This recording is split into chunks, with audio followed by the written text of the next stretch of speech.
ang trending na foot massage dito sa TikTok. So ayan, inon na natin. So once na nilagay nyo na yan guys, relax talaga yung paa nyo. So tara, samahan nyo akong turuan ko kayo kung paano i-set up to. So ayan guys, tuturuan ko kayo kung paano i-set up tong foot massage natin. So yan, pinakauna may saksakan siya. Ayun yung saksakan niya guys. Yan. Once nakasaksak na yun guys, ito yung power button. Ayan.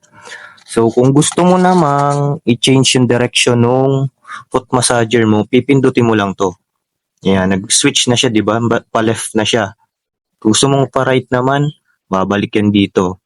Ayan, meron din to guys, strength and soft adjustment. Ayan, kung gusto mo ng soft lang, pindutin mo yan. Then kung gusto mong malakas-lakas, ibalik mo lang din ulit. Switch mo lang ulit, pindot lang ulit. So, ito naman yung hit natin. Ayan. Kung gusto mo makaramdam ng medyo mainit-init habang hinihilot yung paa mo, ayan.